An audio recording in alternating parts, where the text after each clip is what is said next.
Srimad Bhagavatam, Canto 1, Chapter 10, Text number 4.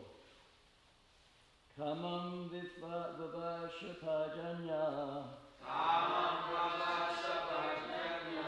Savakama Jugamahi Savakama Jugamahi Sisichu Smavrajangava Payasodasvatir Muda Kamam vivasha pajanya Savakama Jugamahi Sisichu Smavrajangava Payasodasvatir Muda Kamam vivasha pajanya Savakama Jugamahi Sisichu Smavrajangava Payasodasvatir Muda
Kamam, everything needed. Vivasha was showered. Pajanya rains. Sarva everything. Kama necessities. Dugha producer. Mahi the land. Sisichu sma moisten. Brajan pasturing grounds. Gava the cow. Payasa udashvati due to swollen milk bags. Muda because of a joyful attitude. Translation. During the reign of Maharaj Yudhisthira, the clouds showered all the water the people needed, and the earth produced all the necessities of man in profusion. Due to its fatty milk bag and cheerful attitude, the cow used to moisten the grazing ground with milk. Please repeat. During the reign of Maharaj Yudhisthira, the clouds showered all the water that people needed, and the earth produced all the necessities of man in profusion. Due to its fatty milk bag and cheerful attitude, the cow used to moisten the grazing ground with milk. Purport by Srila Prabhupada. The basic principle of economic development is centered on land and cows. The necessities of human society are food, grains, fruits, milk, minerals, clothing, wood, etc. One requires all these items to fulfill the material needs of the body. Certainly one does not require flesh and fish or iron tools and machinery. During the regime of Maharaj Yudhisthira, all over the world there were regulated rainfalls. Rainfalls are not in the control of the human being. The heavenly King Indradeva is the controller of rains, and he is the servant of the Lord.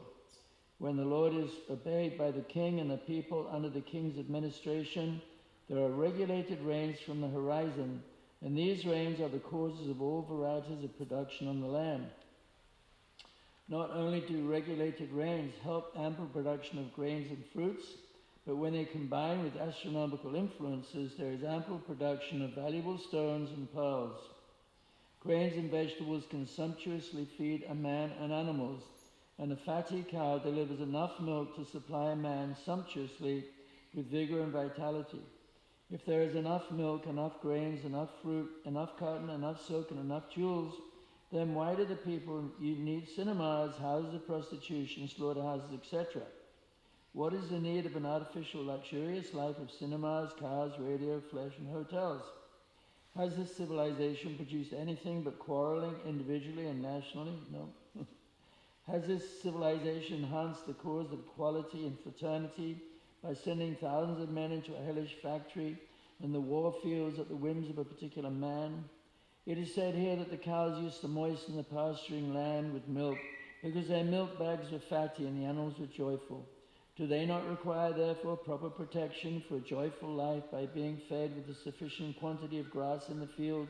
Why should men kill cows for their selfish purposes? Why should man not be satisfied with grains, fruits, and milk, which, combined together, can produce hundreds and thousands of palatable dishes? Why are there slaughterhouses all over the world to kill innocent animals? Maharaj Parikshit, grandson of Maharaj Yudhisthira, while touring his vast kingdom, saw a black man attempting to kill a cow. The king at once arrested the butcher and chastised him sufficiently. Should not a king or executive head protect the lives of the poor animals who are unable to defend themselves? Is this humanity? Are not the animals of a country citizens also? Then why are they allowed to be butchered in organized slaughterhouses? Are these the signs of equality, fraternity, and non-violence? Therefore, in contrast with the modern advanced civilized form of government, an autocracy like Maharaj Yudhisthira is by far superior to a so-called democracy in which animals are killed and a man less than an animal is allowed to cast votes for another less than animal man. We are all creatures of material nature. In the Bhagavad Gita it is said that the Lord himself is the seed-giving father and material nature is the mother of all living beings in all shapes. Thus Mother Material Nature has enough foodstuff both for animals and for men, by the grace of the Father Almighty, Sri Krishna. The human being is the elder brother of all other living beings. He is endowed with intelligence more powerful than animals for realizing the course of nature and the indications of the Almighty Father. Human civilization should depend on the production of material nature without artificially attempting economic development to turn the world into a chaos of artificial greed and power, only for the purpose of artificial luxuries and sense gratification. This is but the life of dogs and hogs. Srila Prabhupada Ki Jai. Om Ajanatam Randasya Gyananjanam Shlakaya Chakshuramritam Yena Tasmai Shri Gurve Namaha Shri Chaitanya Manobhastam Stapitam Yena Virule Swayam Rupakadamayam Tadajasva Padantikam Vanchakavri Vichar Kripasandive Vichar Titnam Pavanebhyo Vaishnavibhyo Namo Namaha. So this is a very important verse and purport, and I think it's not supposed to be a theoretical idea that land and cows are the real wealth. I think it's something that is practical and very, very important for all the members of ISKCON to understand. I was looking at something on a website about different cities, the worst cities to live in America, and there were lots of them. They're all bad, actually. Cities, Prabhupada said, city means hell. They're all bad. But it specifically pointed out many of them were places that had big factories that had closed down. People moved there because they built a big motor car factory or some big factory, and then they closed down the factory, so the people were out of work. And this is, leads to unemployment and depression and drug taking and all kinds of horrible things. So we're living in a very difficult time, which has been introduced specifically by the Industrial Revolution, which has really pretty much almost destroyed the planet. Maybe there's a little bit of hope left. But the Industrial Revolution has caused so many problems with so many different aspects of it. Of course, we know the verses there, Natevidu Swatakatim Hivishnum Naturashya Bahiratamana Anda Yatanda Upaniyamanas Tepishitatram Rudamni Badha, which means that blind men follow blind leaders and they all fall in the ditch.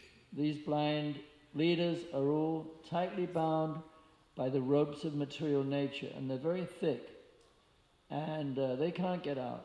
So the leaders we have, going back for many hundreds of years actually, they're all blind because they don't recognize Krishna or God as the supreme proprietor, and they don't engage, they don't engage the general populace in devotional service.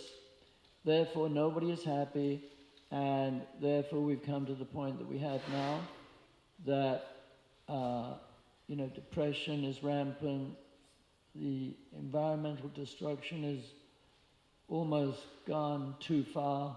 We'll see.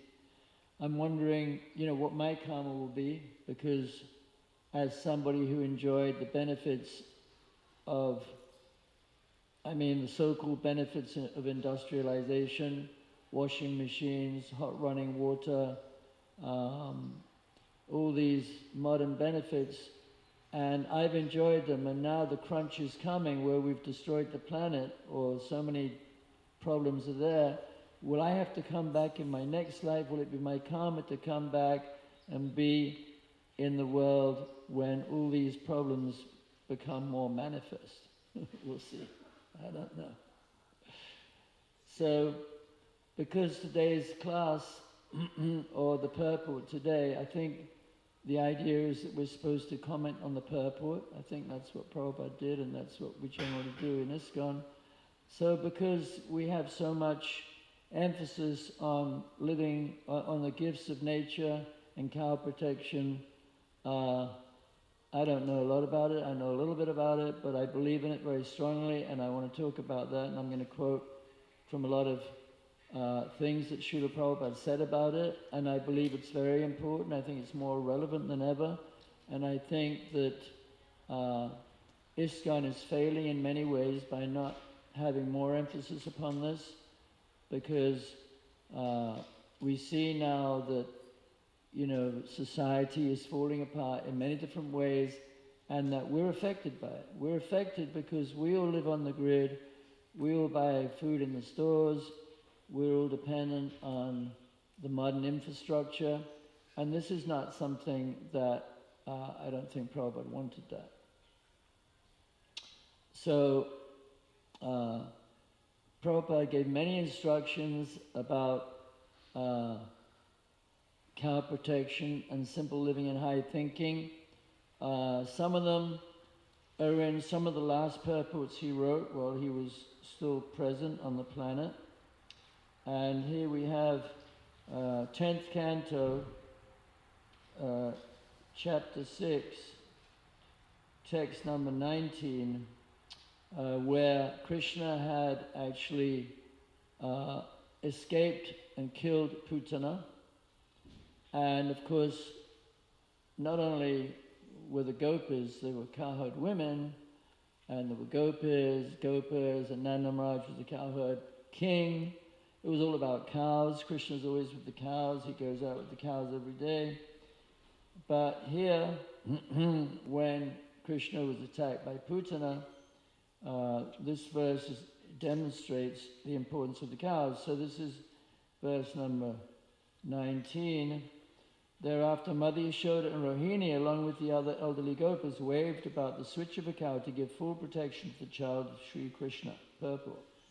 When Krishna was saved from such a great danger, Mother Yashoda and Rohini were principally concerned, and other elderly gopas, who were almost equally concerned, followed the activities of Mother Yashoda and Rohini. Here we find that in household affairs, ladies could take charge of protecting a child simply by taking help from the cow. As described here, they knew how to wave about the switch of a cow so as to protect the child from all types of danger. There are so many facilities afforded by cow protection, but people have forgotten these arts. The importance of protecting cows is therefore stressed by Krishna in Bhagavad Gita. Krishna go rakshabhanijam vaishakam svabhajam. Even now in the Indian villages surrounding Vrindavan, the villagers live happily simply by giving protection to the cow. They keep cow dung very carefully and dry it to use it as fuel. They keep a sufficient stock of grains, and because of giving protection to the cows, they have sufficient milk and milk products to solve all economic problems. Simply by giving protection to the cow, the villagers live so peacefully. Even the urine and stool of a cow have medicinal value. So, obviously cows are very important.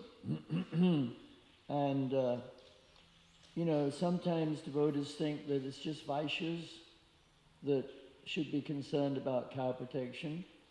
But because Brahmins are supposed to be the leaders and the spiritual guides of society, it would seem that it's their duty, more than anybody else, in fact, to ensure that these things are going on. We obviously want to have very learned Brahmins who know the scriptures, who can tell all the stories and everything else, but without practical application, it's not so meaningful. So therefore, I would say that it's the duty of the Brahmins, because they inspire people, they have the knowledge to inspire people to actually try and solve these problems that we have, to find ways to put Srila Prabhupada's instructions into practical application. Because without that, a Brahmin can't really be a Brahmin properly, because Brahmins, they're using cows' produce in fire sacrifices, so many products of the cow for deity worship. But, if we don't have cows to get ahimsa, dairy from, it's a problem. So the next verse is also another verse glorifying the cows. The cow was thoroughly washed with cow urine and then smeared with the dust raised by the movements of the cows. Then different names of the Lord were applied with cow dung on different parts of his body, beginning with the forehead, as done in applying tilak. In this way, the child is protected. So, there's another verse, actually, I know the verse, but Yesu yamrita dambesha himsa mana vivajata nash tesham sachashila nam ashisha vipala kritaha. When Brahmins are free from envy, untruthfulness, unnecessary pride, grudges, disturbance by the opulence of others, their blessings never go in vain. So, Mother Yashoda and the Gopas wanted to get the blessings of the Brahmins to bless Krishna so that he would be protected. So,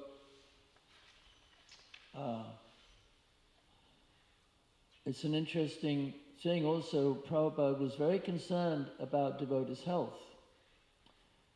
I was listening to one devotee, his name is Gunanava, and he was the president of the Vrindavan temple back in the 70s. He helped construct the temple. And the devotees from the West, he's from Wales in the UK, the devotees in the West, from the West, they weren't very healthy. And Prabhupada was worried about them. They weren't getting proper milk. The milk was watered down, or it was buffalo milk. So Prabhupada told him, Gunanava Prabhu, to start the Goshala. Prabhupada was worried about the devotee's health, so he's told him to start the Goshala. So that's how the Vrindavan Goshala started. First of all, they went to one market somewhere in Mathura. They got a cow, and he was with Prabhupada's friend. I can't remember. He was a good friend of his. Can't remember his name. Anyway, so they got a cow, and that's how the Goshala started. Now they have hundreds of cows and all kinds of beneficial health products, byproducts of the cows. So we can understand that this is a very important thing. And then we read what Prabhupada said here.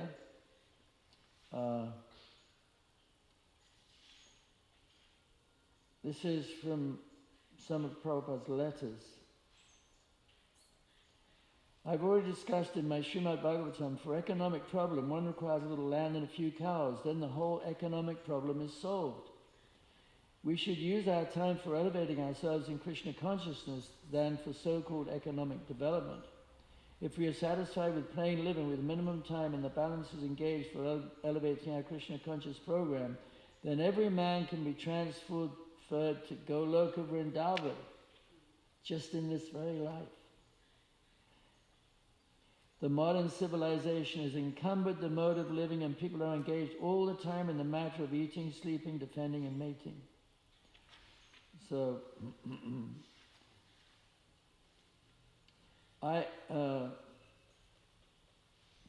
it may be an ideal village where the residents will have plain living, and I think for plain living we must have sufficient land for raising crops and pasturing grounds for the cows.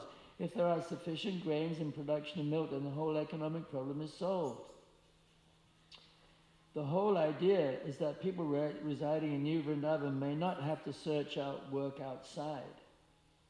Arrangements should be made such that the residents should be self-satisfied. That would make an ideal ashram.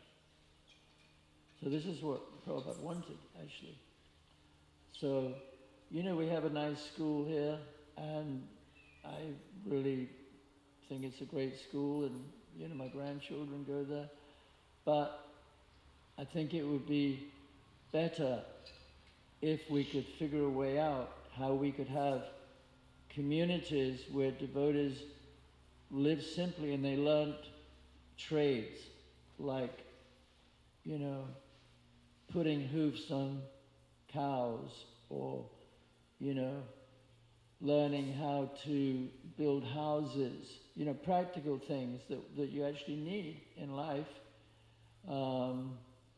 If we all lived a simple way of life, but unfortunately, we have to think of making money because we don't live like this. So this is a big consideration, when we train our youth, that they have to be trained with the idea that they're going to have to make money, and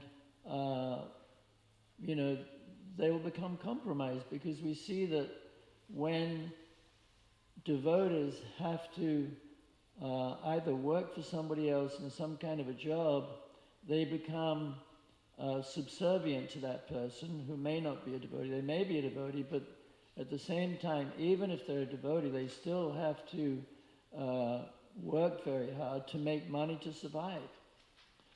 So therefore, going to work early in the morning means that they won't have enough time for their sadhana, chanting 16 rounds a day, going to the morning program. This is a very important part of Krishna consciousness, as we all know.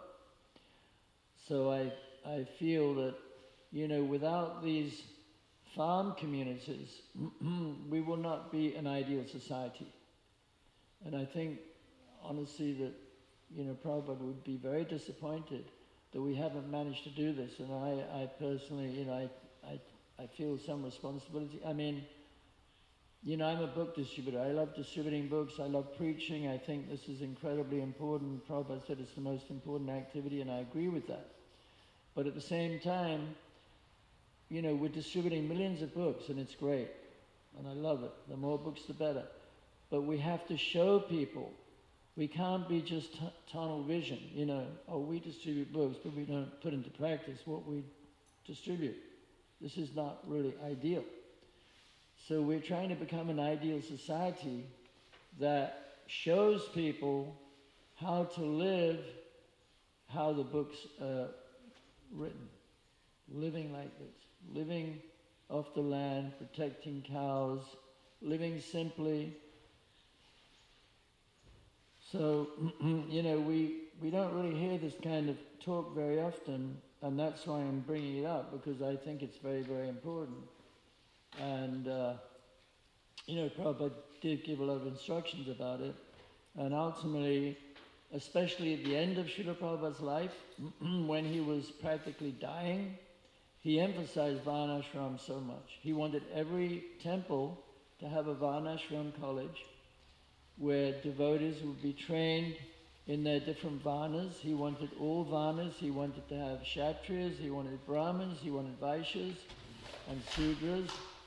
He wanted everybody to be trained in a practical way so that we could have a whole, complete society. And his idea of Varnashram was also, when he was on his last trip out of India, very sick, just a couple of months before he passed away, he was on his way to Gitanagari, to the farm there, to show people how to live off the land. He came to London on the way to America, but he was too sick. He couldn't, even on his dying last few days, he was willing to risk his life going out of India to go to America to establish Varnashram. That's how important it was. So, Prabhupada also, he said, I'm practically whipping them to sell books. And I know at that time, I was there, and we were told, you just go out and Sankirtan. And we did it, and it was great, and I love Sankirtan, distributing books. But at the same time, we have to see what is missing. What is missing in our society that will make it a perfect society? Because we're supposed to show people how you should live. How you should live, how you should protect cows, how you should grow your own food, how you should be healthy, how you should do all the things, because we see that even devotees nowadays, they die just as prematurely and as much as non-devotees. So many devotees get Alzheimer's and cancer and so many different diseases. It's because of modern society. It's such a horrible, rotten society. Just breathing in the fumes, you can get Alzheimer's disease or Parkinson's disease, cancer, so many things, buying food in the store. But if you lived off the land where you grew your own food, there's unlimited more benefit in getting food that you grow yourself. And you would have water, you wouldn't buy bottled water. I hate bottled water personally, I never drink it, I refuse. Sorry. Sorry if you do, but I'm lucky, I guess I'm lucky. But basically, all these diseases of modern man will not go away until we live a more simple, natural way of life. And another aspect of course, extended families are a part of Vedic culture.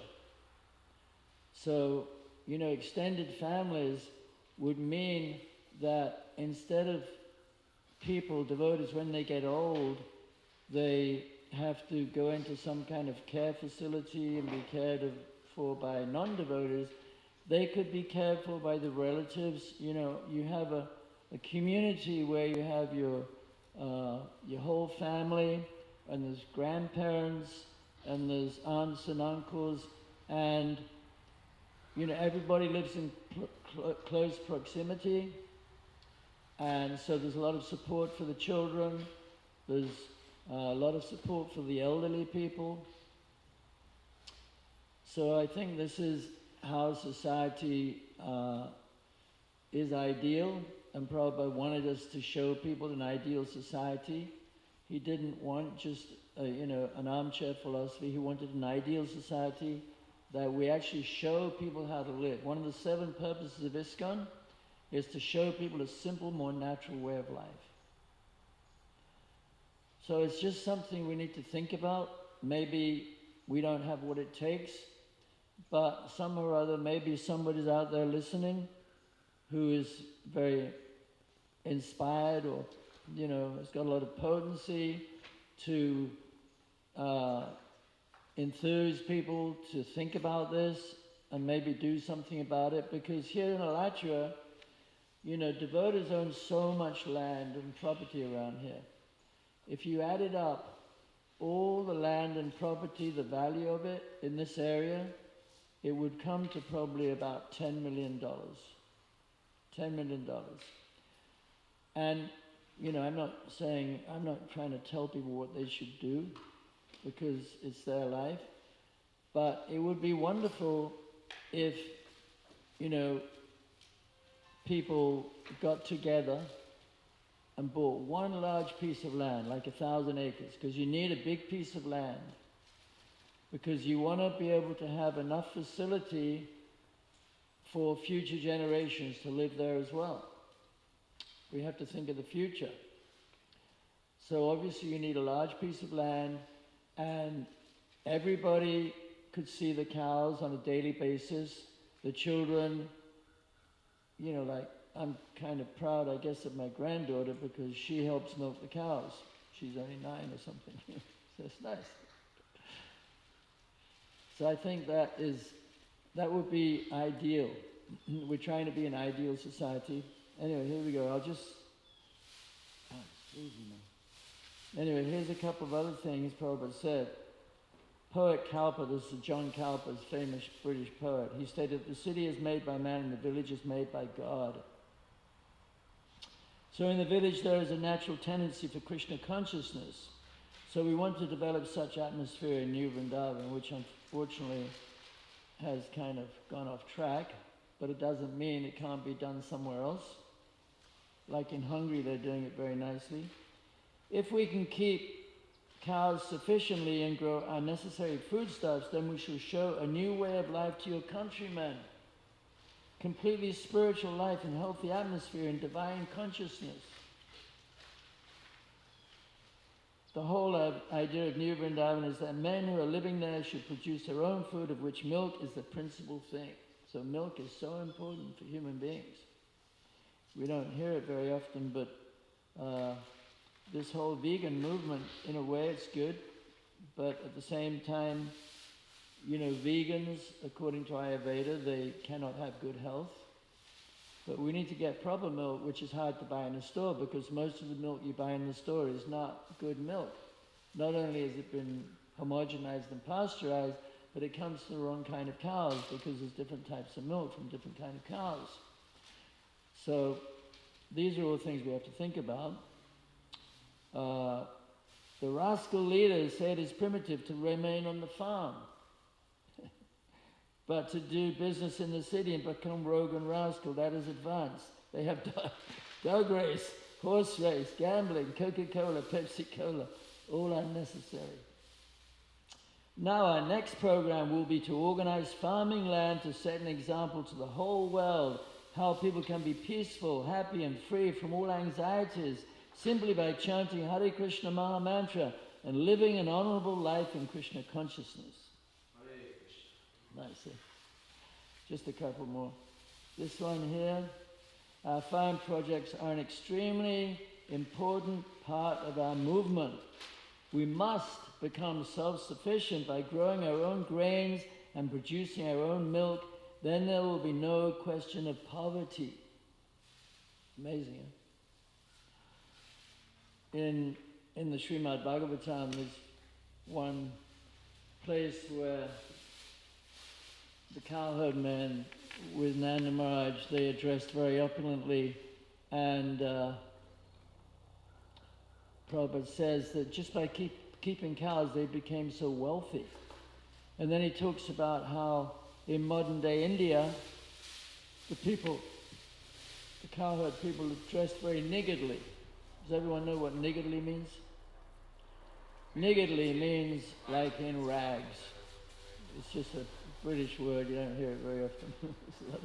Prabhupada, he was educated in a British school, learnt all these words. Niggardly means, very poor, very ragged. So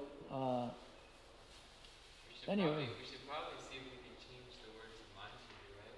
Huh? Rather than use a word which is discriminatory about a race, we should probably use the word miserly.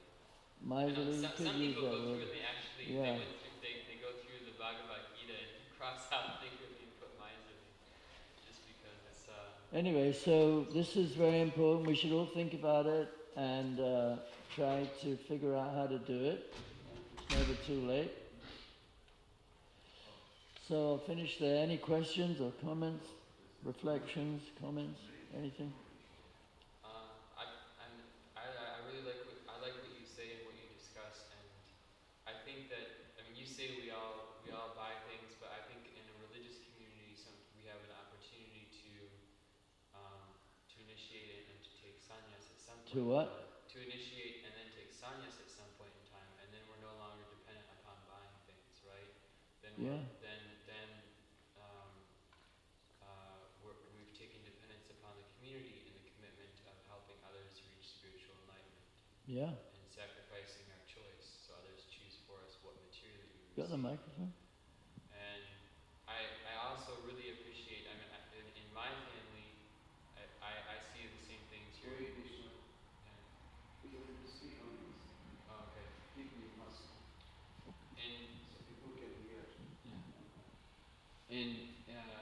So I've seen so many families which they visit them once in the weekend and then they shuffle them off to the hospital, even though they're benefiting from their life cycle and how they were involved in their life socially.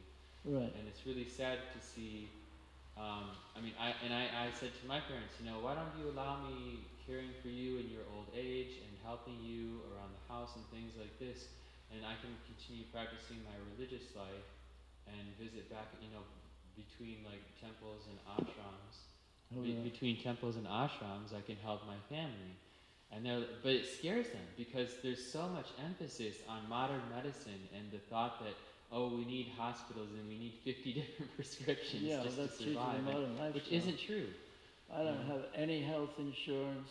Yeah, I haven't seen a doctor for years. So I don't trust doctors. My faith is my health care. He's given enough anyway. You're lucky. Any other questions or comments?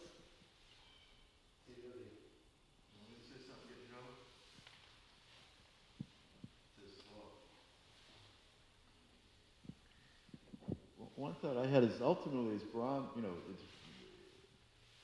doing the Brahman thing. We're dependent on Krishna. We're not dependent on the society. We're not dependent on, Do I get to put the mask back on? All right. I'm dependent on Prangalinda. We're not dependent on culture. We're not dependent on the countries. We're not dependent on the governments. We're not dependent on the community even. We're dependent on Krishna, and then from that, all these other things manifest. Prabhupada came with nothing except his relationship with Krishna. And then everything. I'm not saying the other things are important. I'm just talking about, how different ways to approach it.